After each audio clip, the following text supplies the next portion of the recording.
last session was seeing the nature is the direction, and so in order to see the nature, there are levels of seeing the nature. What is realization of oneness, and then second is knowing the reality of true voidness, and third is the marvelous existence. So that's the seeing the nature, those steps. And so if you haven't really been with me, I started with this Dharma talk since this January. So starting for deliverance for my dear colleague, friend Colleen. So I call her name, Colleen, wake up. So this is the path you have followed and you are going through. So that's kind of my starting point, and so now, Colleen, awaken to your true nature. So your true nature is the first step is realization of oneness. So the nature is like the moon in the sky. So your origin of the nature and the origin of whole universe is the same. It's like one true moon in the sky. So there are not two moons, right? One moon, one true moon in the sky, and then it reflects several rivers, and so your true nature and whole universe are not different, are one, the same. So that's a realization of oneness is the first step of understanding of your true nature. And last session I talked about myriad dharmas return to one, and we chant in our the luminous the chantation is luminous energy of heaven and earth settles my mind, and heaven, earth, I, and myriad things are the same and one essence. So oneness, the message of oneness is the starting point. And then this month is knowing the reality of true voidness. That oneness has like two sides of coin. One is true voidness, and the other side is marvelous existence. So, you know, when we see our coin, right? One side, this part, and then the other side, the other part, right? Pennies and nickels and dimes, you know, two sides. But that's not different, you know. Those are representing nickel, those are representing penny, those are representing quarters. The same way, true nature has one side is true voidness and the other side is marvelous existence. So this session I'll talk about the reality of true voidness.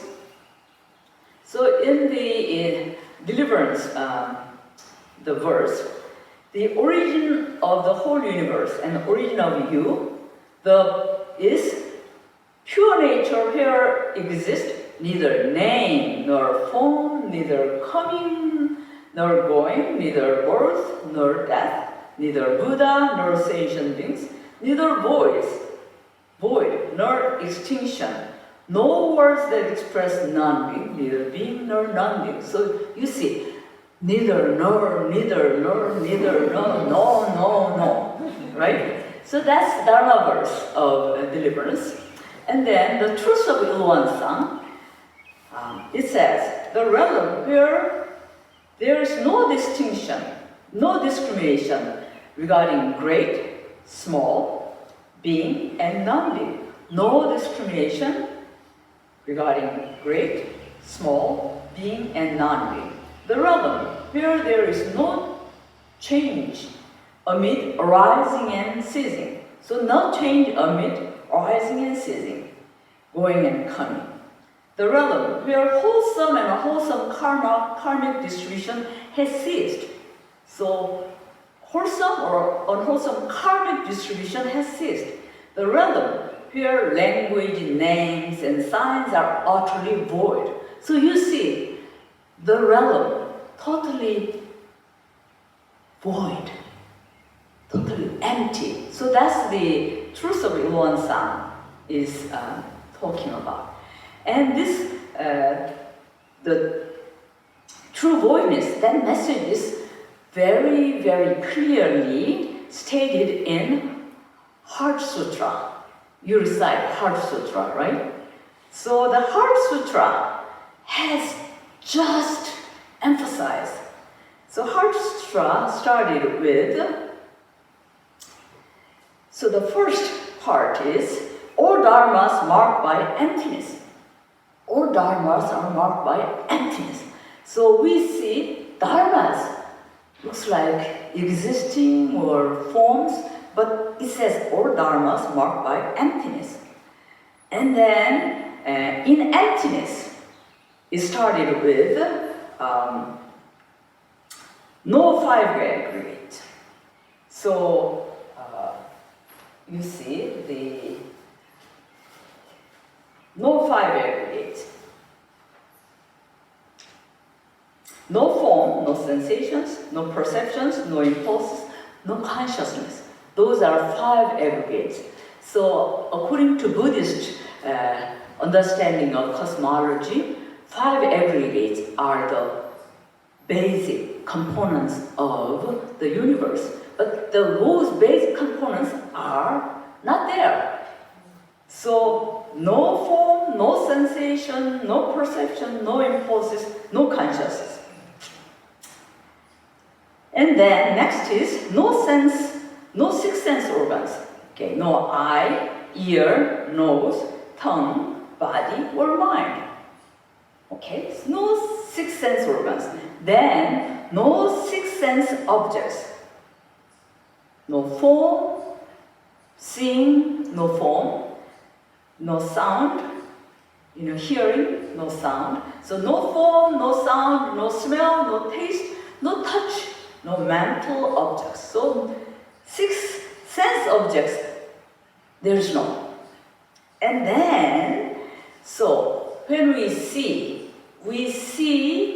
things, right? So visual awareness, visual consciousness is there. So I and see the forms, and then visual awareness of seeing. So now next is denying no visual spheres, no audio spheres, no textual spheres, no mental consciousness spheres. So all those awareness, consciousness are not there. And then the next is no ignorance up to no old age and death. Six dependent origination. You start with ignorance, and then ignorance is create this, ignorance create this. So six, the stages. And then the last stage is old age and death. And then old age and death is creating the consciousness, and then, it's birth and rebirth. It's keep continuing and continuing and continuing. That's the sentient being's path. And Heart Sutra is totally say no ignorance, no extinction of ignorance, up to no old age and death, and also no extinction of old age and death. So that's no. And then Four Noble Truth, suffering, origination, cessation, and path to cessation. So no suffering, no origination, no cessation, and no path. So you see Heart Sutra, how vividly say no, no, no, no, no. So let me just tell my interesting story. When I taught at Gettysburg College, the students are taking my Buddhism class, and I asked them, why are you taking this class? Because this is not Christianity. And they don't have any knowledge, and they don't have interest, actually, much, either Christianity nor Buddhism. So I started to have some tests in the beginning. I'm reading this Heart Sutra, then I ask, does this sutra make any sense? If 3 students raise hand among 25 to 30 students, that class is fine, but sometimes 0 students. It talks about that, so no, 6 sense of us, no.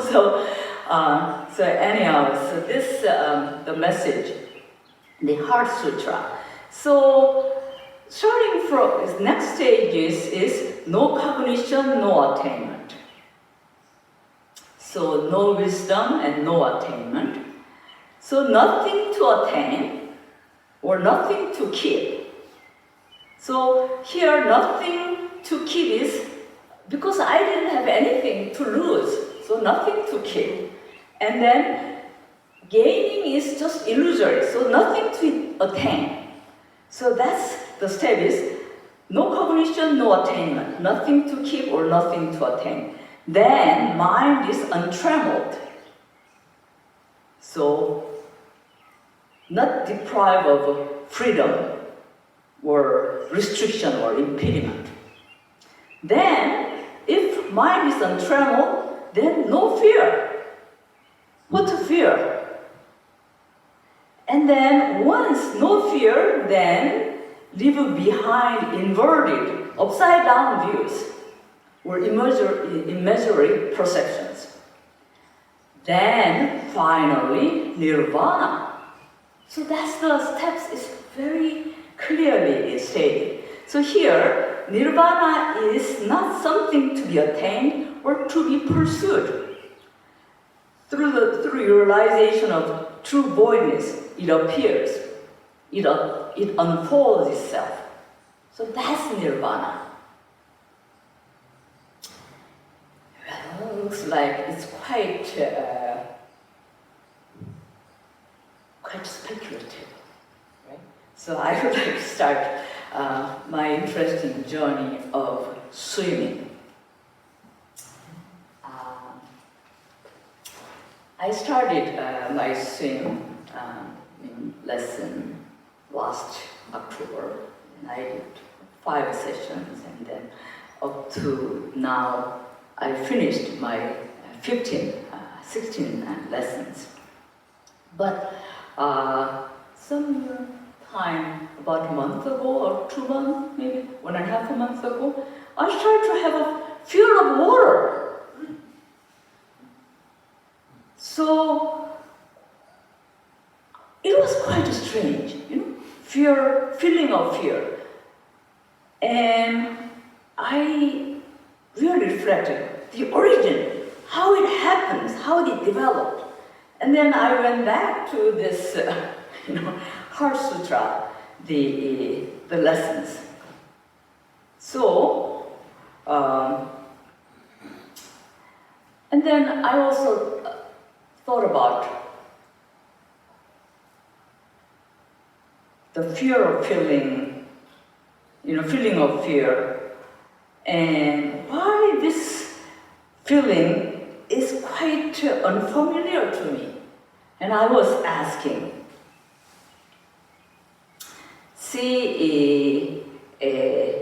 and then I reflect all my life, up to almost 70 years, my life.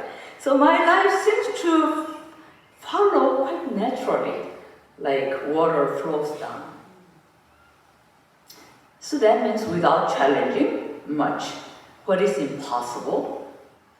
So I didn't have much feeling of failure, because I didn't really challenge serious things, just natural things, kind of. And then I said, come on, how about my life in the USA? Was it that natural? No, it was quite challenging, not familiar, and quite different, and not smooth. And especially my 22 years journey of the Won Institute. Yes, any mistake or any missing steps may have caused failure. Then I said, why did you have fear? You know, you have gone through 22 years this journey. And then I really thought about my dear Colin. Colin has been with me from its start. So I started something and she did back up. You know, if there is any holes and if there is any misplace. And not just Colin. I have so many people, so many friends help to resolve hurdles and complete this task. So I had a deep, deep gratitude. And also, I felt it's quite lucky. Fear hasn't been my dominant feeling. It could have been my dominant feeling. What happened, If I lose, what happened if I fail? So, now I'll go back to my swimming part, fear of water, briefly. So, I bought this book. It says, Complete Beginner's Guide to Swimming. And it says, fear usually linked to the bad experience in the past. Not to me, I didn't have a bad experience. And myself happily practiced in the water, and until suddenly out of nowhere, I feel fear. So that's somewhat like me. And now, until last week, I cannot just make my legs off the ground. So that means if I off my legs off the ground, then I'll sink, So that's the fear. So one day I went to pool and I said, all right, you overcome your fear. If not, then no more. So I demanded myself, and then I request, believe and have faith. I don't think when I take my feet off the ground, floating is natural. So I requested. But later on I compromised. The more tensely, desperately I try to float, the less likely. So floating experience through practice strengthen my belief that float is natural when I'm relaxed. So similarly, nirvana or freedom of mind is not gained through desperate effort. Nirvana, freedom of mind, appears itself or unfolds itself. So there are the steps. Nothing to gain, nothing to lose, no impediment, no fear, no inverted upside down imaginary perceptions. So those clarity, those clear vision, that nirvana appears. So next month, in July, I'm going to talk about, through this appearance, what are revealed. What are revealed? So the marvelous existence is revealing. And I'm going to continue my Dharma talk, and hopefully I can give you some progress in my swimming. But I talk to myself, that's okay. You don't have to progress. That's okay. So that's some of my mantra to myself. And thank you for listening.